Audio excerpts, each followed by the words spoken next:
The guy like that who's so motivated to be the best and to win championships. Can you talk a little bit about that?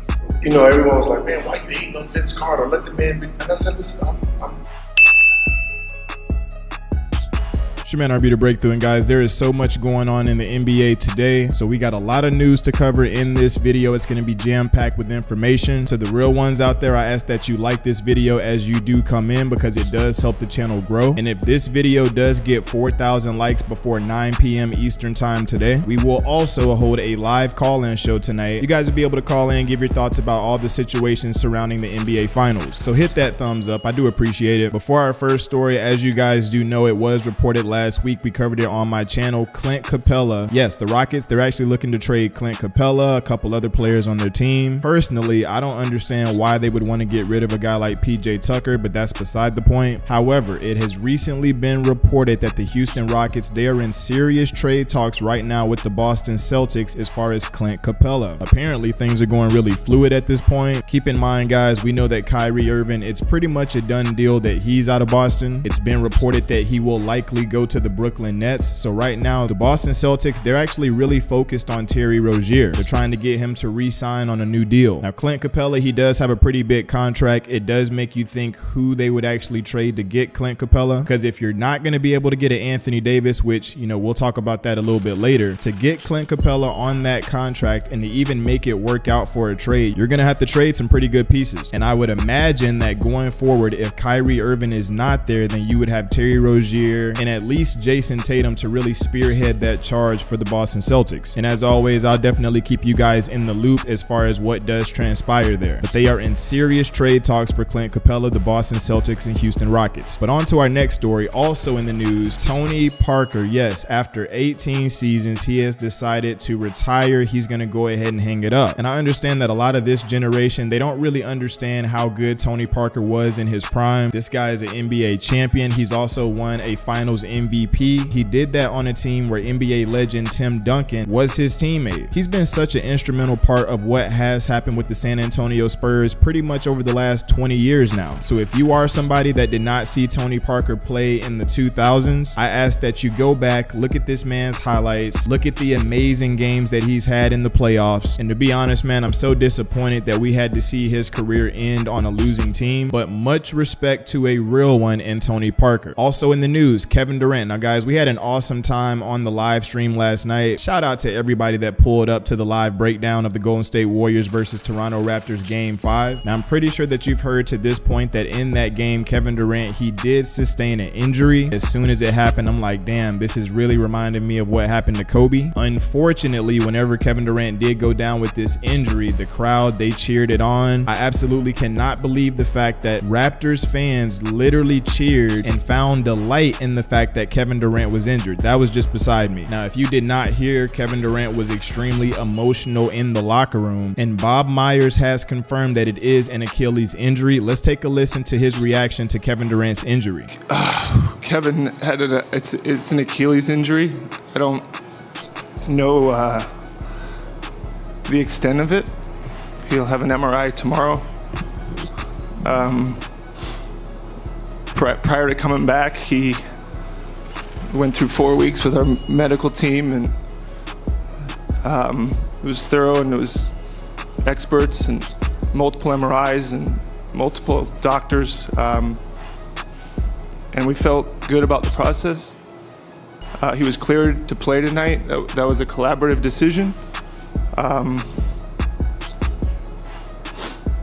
don't believe there's anybody to blame, but I understand this world, and if you have to, you can blame me. I run our basketball operations department, and let me tell you something about Kevin Durant. Kevin Durant loves to play basketball, and the people that questioned whether he wanted to get back to this team were wrong. And I'm not here to... He's one of the most misunderstood people. He's a good teammate. He's a good person. It's not fair.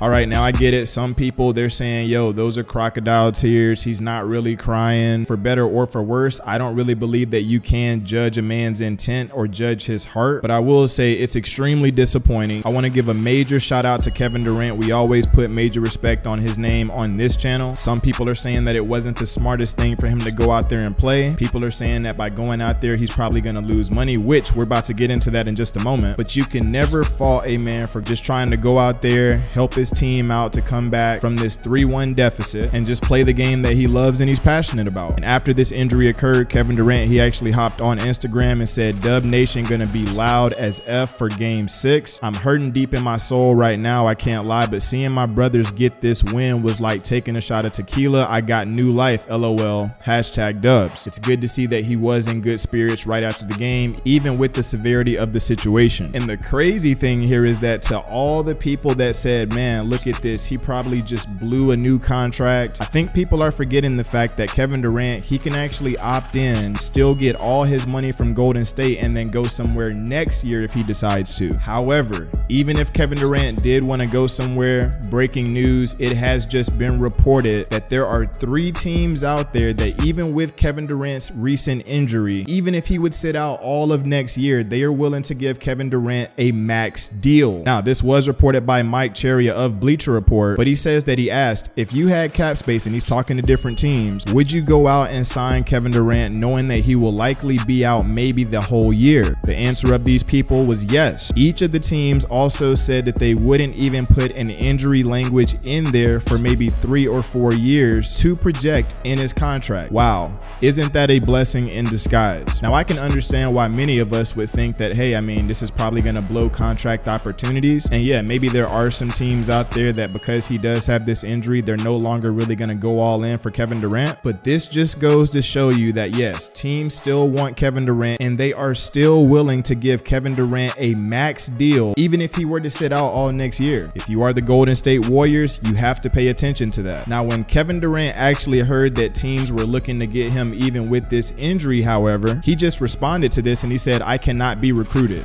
Write that. Now, that paired with the fact that he did refer to the Golden State Warriors going out there and getting that win as his brothers. He said, hey man, looking at my brothers go and get this win, it meant a lot. Paired with this, maybe that means that he wants to go ahead, opt in and stay with Golden State. Or this could mean that no player can recruit me, I'm gonna go where I want to go. Now, there's a lot of people saying, hey, if Kevin Durant were to stay with the Golden State Warriors, go ahead and opt in, there's no pressure to come back. Well, there's also other teams out there right now that are saying, hey, we'll sign you to a max deal. We're not gonna put any injury clauses in your contract for about 4 years, and we'd still love to have you. So what I'm trying to tell you guys is that Kevin Durant, he is in a win-win situation right now. And also, guys, sticking with the Warriors, also in the news, as it does pertain to Kevon Looney, we know that last night he did re-injure, or it looks like he re-injured that shoulder. He may have re-aggravated it. Well, he left the game last night, but it has just been reported by Ramona Shelburne that Kevon Looney says that he is okay, hopes to play next game, says that there were more people scared about this than I was, he joked. It's definitely a good sign for Warriors fans because I gotta say this, I think that Kevon Looney has been one of the most underrated players in that entire series. He has been one of the few players that have actually been rebounding for the Warriors. And also for today's underrated segment, yes, we do have Serge Ibaka of the Toronto Raptors. Now, there's been a lot of players playing well for the Toronto Raptors in the playoffs this year for sure, but I think what Serge Ibaka is doing is definitely going overlooked because see, what Serge Ibaka has been doing, he's been bringing it to both ends of the floor. On the offensive end, he's giving it to you in the post. He's catching tough passes. He's giving it to you in the mid-range. He's giving it to you from the three-point line. He's also knocking down his free throws. And then on the defensive end, yes, we can talk about the games where he gets 6 blocks, but what you have to understand about Serge Ibaka and just the game of basketball in general, you see a player might get 3 blocks in a game, but because of those blocks, they might actually change